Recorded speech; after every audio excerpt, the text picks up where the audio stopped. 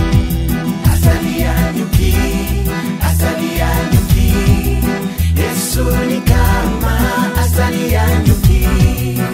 Onja sikia tamu sana.